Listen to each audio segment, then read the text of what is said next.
အားလုံးပဲမင်္ဂလာပါရှင်ဒီနေ့မှာတော့ဆီယမနုနုရီအဝါရေးသားထားတဲ့အိမ်နေရင်ညနိုးနေရင်နေဆိုတဲ့ဝတ္ထုလေးကိုအပိုင်း6အနေနဲ့ဖတ်ပြပေးသွားမှာဖြစ်ပါတယ်ရှင်နားဆင်ခံစားပေးကြပါအောင်ရှင်အခန်း29အဖေရဲ့အမေရဲ့ခေါင်းတဲတို့မောင်နှမ3ယောက်ရဲ့တဝဝမြည်နေတဲ့မိရထားကြီးပေါ်မှာရောက်နေကြတယ်မိရထားကညုပတ်ရထားမဟုတ်ဘူးမန္တလေးကိုသွားတယ်ဆိုတော့အမြတ်ရထားအဝါကြီးမီးတွေကထိန်နေနေတယ်ကက်ဆက်ဖွင့်တဲ့တခြင်းကအန်တီမတ်ချိုဆူတက်တဲ့တခြင်းမျိုးအဖေလို့ခေါင်းနဲ့ခေါ်ပြီးကြည့်လိုက်တော့အဖေကသူ့ကိုပြုံးပြီးကြည့်နေတယ်ဟာအမေရေအဖေမျက်လုံးတွေကောင်းနေပြီ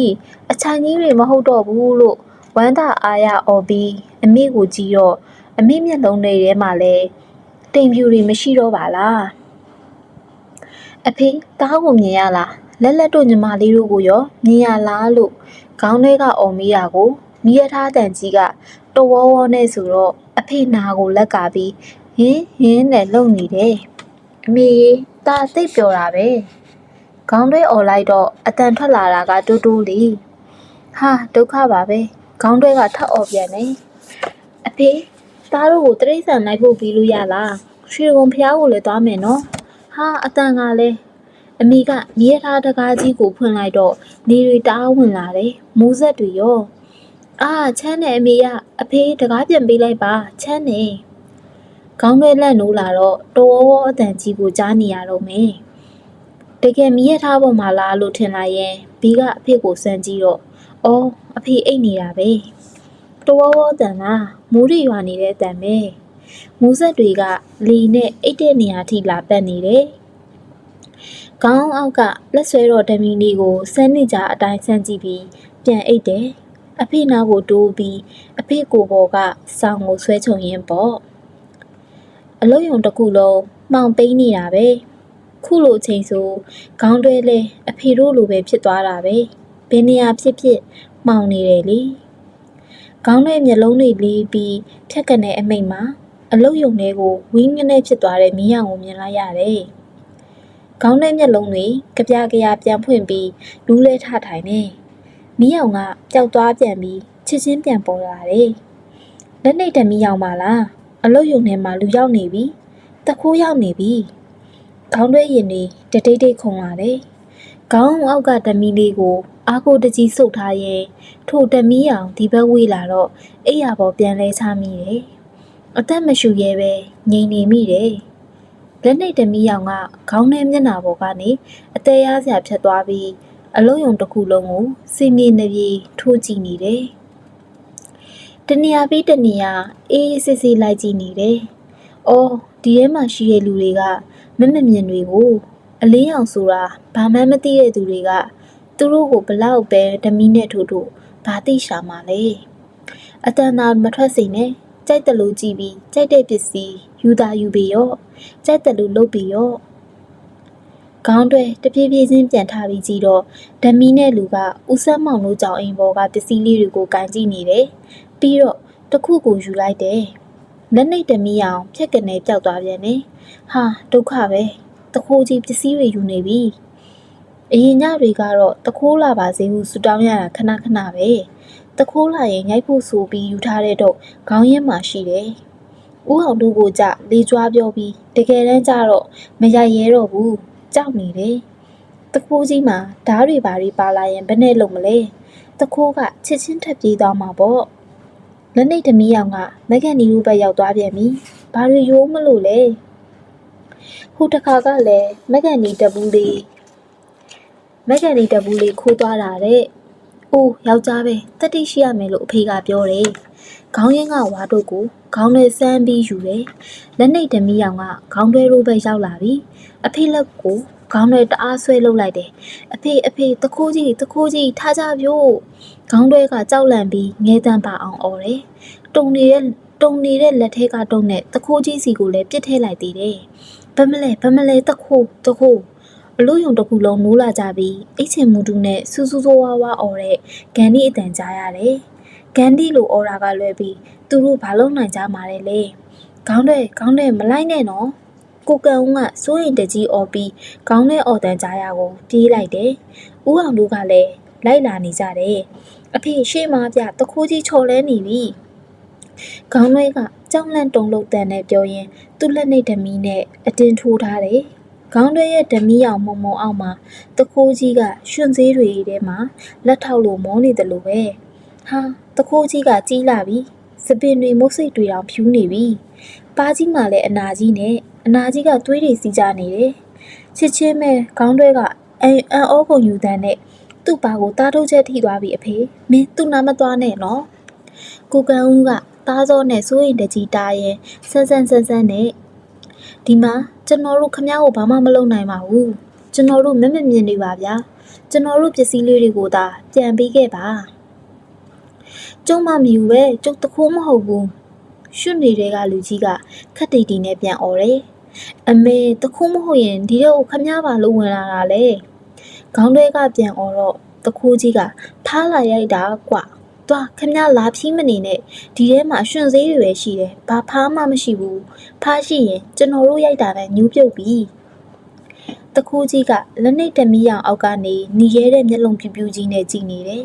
ရင်ဘက်ကလည်းနှိမ့်ကြည့်မြင့်ကြည့်နဲ့ရွှွန့်ထဲကနေခုထိလည်းမထသေးဘူးရော့မင်းတို့ဟာဒါပဲငါယူတာတခိုးကြီးကရုတ်တရက်ဒုံတိတိပြောပြီးခေါင်းတွဲတို့စီလှမ်းပစ်ပေးတယ်ပြီးတော့ရုတ်ခနဲထပြီးပြေးတော့တာပဲဟာအဖေပြေးပြီလိုက်လက်ခေါင်းတွဲလိုက်ဟခေါင်းတွဲနဲ့ဦးအောင်ထអော်ပေမဲ့ကိုကန်ဦးကသူ့သားကိုဆွဲထားတယ်သွားပါစီတော့ကွာသူ့မိတော့တို့ကဘာလို့ရမှာလဲပစ္စည်းလဲပြန်ပြီးသွားတာပဲတခိုးကြီးကကြီးလာပြီဖေ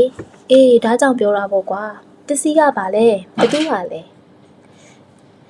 ဦးစမ်းမောင်တို့ဟာယူနီကရအိုးရဲ့ဒန်အိုးတိုးလဲပါတယ်ဟာဒန်အိုးကကြီးစင်ရဲ့အိုးယူနီအိုးတဲ့အစ်စ်လေးကြီးခေါင်းတွေကအလုတ်ယုံတွေကိုလမ်းអော်ပြောတော့အပြူကြီးကအေးနဲ့ပြန်អော်ရင်ခေါင်းတွေရှိလို့နဲ့တဖြစ်တောက်ပြောနေတော့တယ်ဦးအောင်တခိုးကြီးကျွန်တော်တုတ်ချက်မိထိသွားတယ်ဗျအေးပါကွာတို့ကမမြင်ရတော့လေမင်းပြောတာယုံရမှာပေါ့အောင်မကျွန်တော်အဟုတ်ပြောတာငါလည်းအိပ်ပျော်သွားလိုက်ပြန်လို့လိုက်ဖြစ်နေတာခြံအောင်မပါတော့ချင်းကတအားကြိုက်တယ်ကွာဦးအောင်တို့ခြံအောင်ကရောခြံအောင်လေးအဟောင်းဆိုင်ရောက်သွားပြီလေတယောက်အိတ်ခြံအောင်အစုပ်ကိုသူတို့သားမိထောင်ပေးပြီးငါကစောင့်ချုံကွေးတာမရဘူးချင်းတွေကအရမ်းများတယ်ကျွန်တော်တို့ခြံအောင်လဲလူကျက်တော့ဘေးစွန်းအိတ်တဲ့လူဆိုချင်းတွေကြိုက်တာပဲအဖေကြီးကြိုက်ခံရတယ်တခိုးကအပြင်ဘက်ကမက်ချိုလူဖိုးကျော်တို့အိမ်လေးပဲများဝင်သေးသလားမသိဘူးသူတို့လည်းတကားရှိသေးတာမဟုတ်ဘူးဘယ်ဝင်ပါမလဲဦးအောင်ကလည်းသူတို့အိမ်တွေပေါ်တက်ရင်ကျန်းတွေကတကြောင်တချင်းမြည်နေတာဥစ္စာကန်ဒီကဦးအောင်ကိုအလုတ်ယုံတွေကနေလမ်းပြောတယ်အပြိုကြီးကခေါင်းထဲပေးတဲ့သူ့တံအိုးလေးကိုပုတ်တက်ရင်ငါမောင်တွေကမလာကြဘူးဟဲ့မိုးပါတဲ့နေ့လေးငါအိမ်လေးပြင်ချင်တယ်ငါအိမ်လေးပေါ်ဆိုငါတခိုးပူစရာမလိုဘူးအိမ်ကကြာရင်ပူရိုင်သွားမှကြောက်ရတယ်ခေါင်းတွေလူလေးကြီးအိမ်ပူရိုင်သွားသေးလားယင်မရိုင်ပါဘူးကြီးရအရင်လိုပါပဲကြီးစင်ကခေါင်းတငိမ့်နဲ့သူ့အိရာတဲ့ခြံအောင်လေးမှပြီးဝင်သွားတယ်ခေါင်းတွေဓမီရအောင်မှာကြီးစင်ခြံအောင်လေးကဖြူဖွေးပြီးတစ်နေတယ်ဦးစမ်းမောင်တို့ခြံအောင်ကတော့မဲညစ်ပြီးဟောင်းနေပြီမက်ကန်နီတို့ခြံအောင်လေးကတော့အဆူဆုံးပဲခေါင်းတွဲတို့ခြံအောင်လဲမကောင်းတော့ပါဘူးလေကဲရှေ့လျှောက်သတိဝရိယလေးထားအိတ်ကြယုံပေါ့ဒါပဲရှိတာပဲဒါပြင်တို့ကလည်းဗတ်တက်နိုင်တာမို့လေဦးစမ်းမောင်ကပြောပြီးတရေနိုးဆေးလိမ့်မိတရေရဲကိုအားရပါရဖွာနေတယ်အဖေကဆေးလိမ့်မတော့ဘူးလားအဖေမှာဆေးလိမ့်မရှိတော့ဘူးထင်တယ်ခေါင်းတွဲလာအိတ်တော့လေမနေ့ပြန်ဖျားရှိကိုလိုက်ရအောင်မဟုတ်လားမလိုက်ရဘူးနက်ဖြန်သားဈေးအောင်ထွက်မှာအနံတမျိုးထွက်နေတဲ့ခြံအောင်လေးကိုခေါင်းတွဲဝင်လိုက်တယ်အဖေနားမှာလှည့်ချလိုက်တယ်အဖေအတွက်နက်ဖြန်ဆေးလိပ်ယူခဲ့မယ်အဖေကဆေးလိပ်ကြိုက်တယ်အမေကဘာလို့နက်ဖြန်ဖျားရှိကိုသွားမှလားလို့မေးရပါလေအမေမှာပတ်စံမရှိတော့လို့လားမသိဘူးကိုဖိုးကျော်ကလည်းရရင်ရတယ်လို့ပြီးနေရှာတာပဲမိုးရင်းကြီးမှာကနေတိုင်းထွက်ဖို့လွယ်တာမှမဟုတ်ပဲမဲ့အနီကလည်းပင်မမီတိတ်နေမကောင်းဘူး မိုးတဲထဲမှာဆိုခြံဝင်းကြီးတွေရှိကနေပြီးကျွန်တော်တို့ဖះရှိခိုးခြင်းလို့ပါခမညာဆိုတာကိုကြားအောင်တအားကြီးអော်နေရတာစောင့်နေရတာလေအကြာကြီးမပူပါနဲ့အမေကနှက်ပြန်တာဈေးရောင်းကောင်းပါပါအမေမြုံကျင်တဲ့တကြားလုံးနဲ့အဖေအတွက်စီးလေလေယူခဲ့မယ်ခေါင်းတွဲမျက်လုံးတွေမေးဝင်းစပြုတ်တယ်မိုးတန်ကတဝဝမြည်လာပြန်တယ်မီးရထားကြီးလားမီးရထားကြီးပေါ်မှာအဖေရဲ့အမေရဲ့အဲ့ဒါတကယ်ဖြစ်ချင်တယ်အိမ်မက်မဖြစ်ချင်ဘူးအခန်း30မင်းမောင်နေတဲ့မိုးသားတွေအောက်ကရှာရှာပပလင်းပွင့်လာတဲ့နေအောင်ကြီးပပလေးကမျက်မမြင်အိမ်ယာကွက်လက်ပေါ်ကိုထိုးကြလာတယ်မီးကိုမီးကိုငွေတန်းတစ်ခုနဲ့တစ်ခုကပြင်းပြင်းကြီးနဲ့မိုးသားမဲမဲတွေစီကိုတလူလူတက်နေတယ်မီးကိုငွေတွေကြားထဲမှာတစ်ချက်ထွက်လာတဲ့လက်သမားတူတန်နဲ့ရေဒီယိုတန်ကတော့ထူးခြားတဲ့အတန်ပေါ့အပြိုကြီးအိမ်ရန်ကိုလက်သမားတွေပြန်တက်ပေးနေကြတယ်လေအပြိုကြီးမောင်တယောက်ကဘေးကနေကြည့်ချက်လို့ရေဒီယိုတန်ကတော့အပြိုကြီးမောင်ယူလာတဲ့ရေဒီယိုလေးကပေါ့သူ့အမကြီးအတွက်မောင်တွေရဲ့လက်ဆောင်နဲ့ဂန်နီအပြိုကြီးကရေဒီယိုလေးပွင့်ရင်ရှောက်လာတယ်တအီငိုနေတဲ့ရဲထွန်းအောင်ကိုတိတ်နေတဲ့ဂန်နီကမထူးနိုင်ဘူးဂန်နီအိတ်နေသလားဟဲ့အပြိုကြီးကလည်းနော်အိတ်ပျော်စားရဲထွန်းအောင်နာကနေအသာထားလိုက်တော့ဂန်နီမိုက်ခင်နေဖြစ်သွားတယ်လူကမူးတူးတူးနဲ့ရှင်ထဲမှာလဲဟာနေတယ်ကလေးတိတ်နေလို့အပြိုကြီးရဲ့ရဲထွန်းအောင်မျက်စိကိုက်နေပြန်ပြီနင်းထမင်းမချက်သေးဘူးလားထမင်းကိုတည်ပြီးပြီလားလို့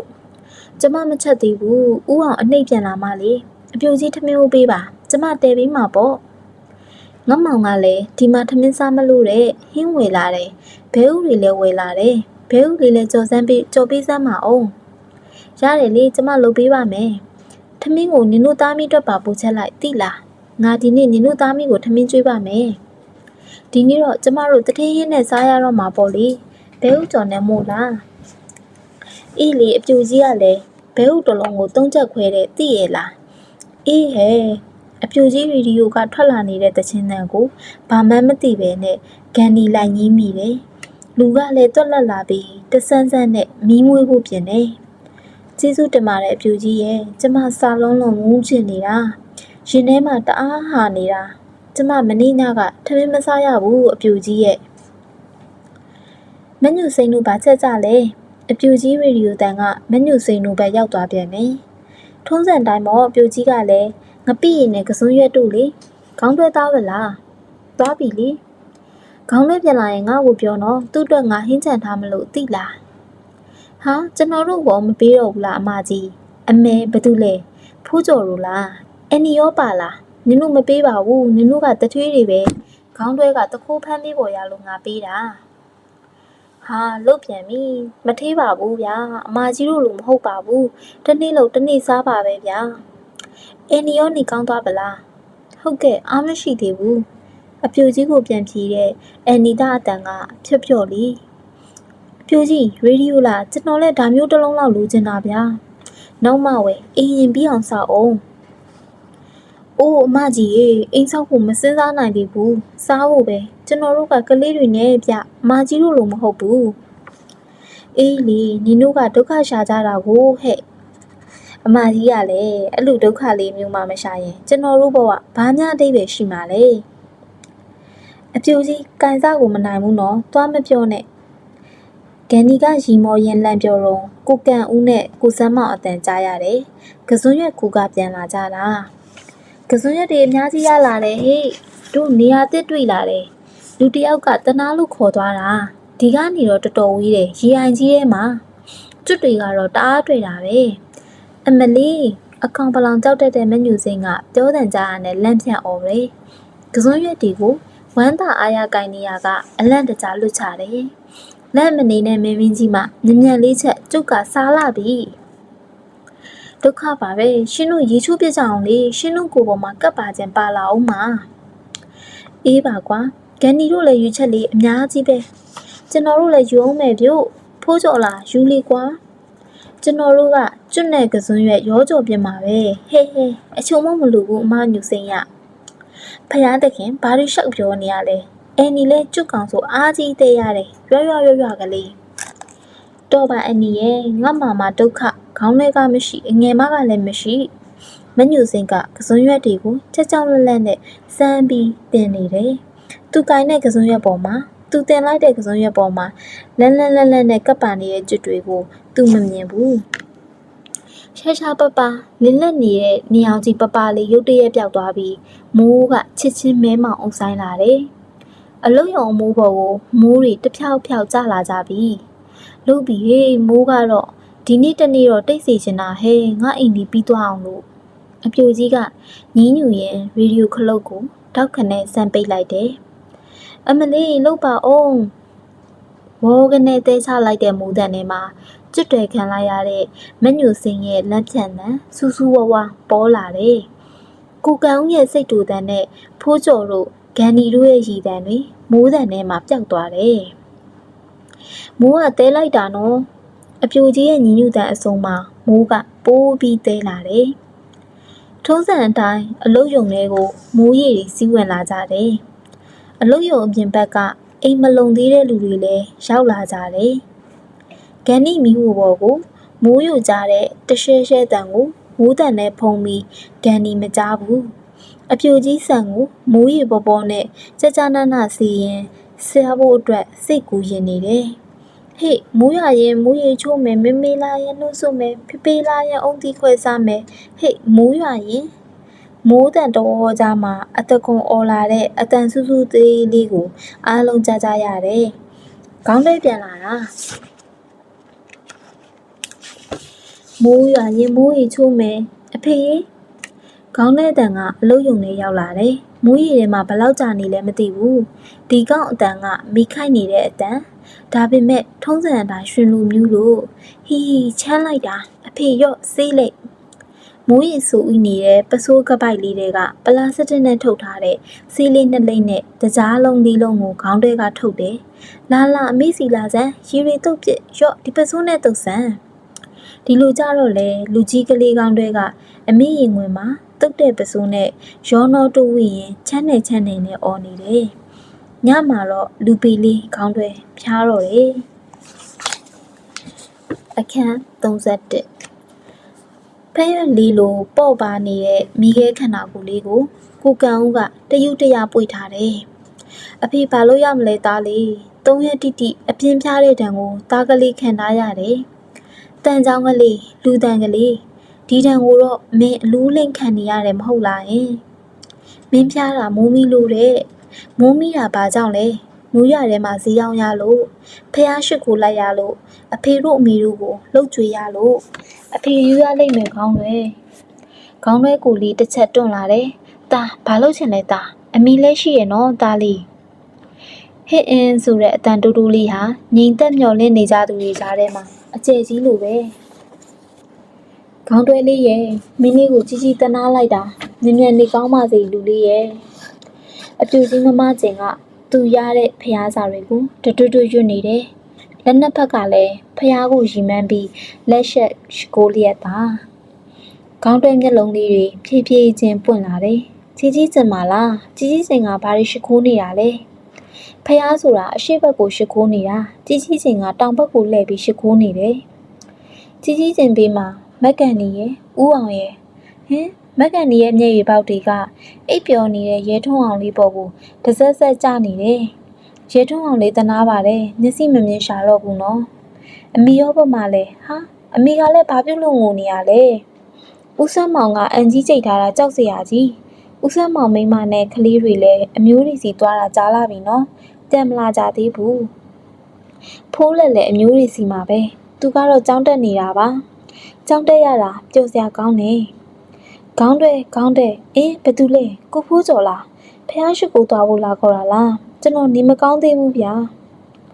အိုးဖះသခင်တပည့်တော်တို့အားလုံးရဲ့ဤကလေးငယ်လေးကိုစောင့်ရှောက်တော်မူပါကောင်းကြီးပေးတော်မူပါအာမင်ဒါမဲ့အင်းကြီးရဲ့အတန်ပဲအာမင်လို့ဆိုပြီးရင်မဲ့အင်းကြီးကနှစ်ဖူးနဲ့ပခုံးနှစ်ဖက်ကိုလက်နဲ့အသာတိုးလိုက်မယ်အဖေဘာလဲတာဘာလဲတားဓမီလေးရောပေးပါဓမီလေးအားလုံးပြရခတ်ပြီးခေါင်းလွှဲဓမီလေးကိုလိုက်ရှာနေကြတယ်တဆန်းနဲ့လေ သူ့ခေါင်းအောက်ကနေကျမအငယ်မကိုတင်ခိုင်းလိုက်တာအမေခင်ဗျာပြလို့ဦးအောင်တို့ကိုဖိုးကျော်တို့လည်းလိုက်ဆန်းပြီးနေကြတယ်တနာပါတယ်တမင်းလေးကခြေရင်ထင်းရှူတစ်တာပုံကိုနဲ့ကဂျောင်ကလေးမှထောင်လို့ခေါင်းထဲမြင်နေရတယ်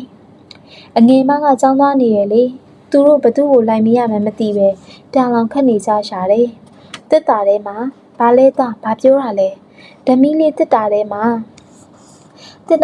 လည်းမညှို့စိမ့်အိုးအမေကလည်းနော်အဝိတစ်တာမှတ်ပြီးခေါင်းတွဲတို့ရဲ့တလုံးနဲ့တော့တန်တစ်တာကိုအမေစမ်းရှာနေရဲ့တော်ပြီမပြောချင်တော့ဘူးအမေတို့ကိုပြောရတာမောလိုက်တာအဖေစံပြုတ်တော့မယ်တောက်ရမှာပေါ့ကွဘဲသားစံပြုတ်တော့မှာအေးပါကွာအဖေတားပိန်သွားပြီဟုတ်လားတားပိန်နေဆိုတာဘာလဲသားရဲ့စကားပြန်မပြောတဲ့အဖေကိုဝိုင်းဆက်လာပါတဲ့မျက်လုံးပြူလေးတွေနဲ့ခေါင်းတွဲကကြည့်တယ်အဖေမျက်လုံးကြံကြီးတွေထဲမှာမျက်ရည်စာတွေဟောအန်တီမချိုကြီးလာပြီပြလောင်နဲ့သူ့နောက်မှာဦးထွေးကကုတ်လေးအန်တီမချိုအဖေနဲ့တချင်းဆိုမလို့လားအန်တီမချိုတို့တချင်းတွေကိုကျွန်တော်တော့မကြိုက်ပါဘူးခေါင်းတွဲကပမာလဲခလေးတူတော်ဆိုးနေရဆိုအန်တီမချိုကဆန်းနဲ့ဒီမှာဆိုတဲ့အမေတန်စီကိုလာတယ်ဟာအန်တီမချိုလက်ကြီးကအေးလိုက်တာဗျာခေါင်းတွဲနေလို့မကောင်းဘူးဟုတ်လားကလေးပျောက်သွားမှာနော်ခေါင်းတွဲမင်းနေကောင်းရင်ထရန်သွားဝင်မယ်ကွာနော်ဟုတ်တယ်လူလေးရှိမှကြီးတို့မှဖြစ်တာကြားလားလူလေးကိုကန်ကငိမ်သက်နေတဲ့သားကလေးရဲ့မိခဲခန္ဓာကိုယ်လေးကိုတင်းပွေပြီးပါချင်းကပ်လိုက်တယ်သားကလေးအသက်ရှူနေသေးရဲ့လားသားကလေးရဲ့မင်းငယ်တုန်းကလေဘသူကမွေးစားဖို့ခေါ်မင်းဘယ်တော့မှလိုက်မသွားဘူးနော်ခေါင်းတွဲမင်းကဖေတို့အားလုံးရဲ့ခေါင်းတွဲကလေးလေအဖေတို့ကိုထားခဲ့ပြီးမင်းဘယ်တော့မှပြန်မလာနိုင်မဲ့နေရာကိုတော့လိုက်မသွားပါနဲ့သားကလေးရဲ့နော်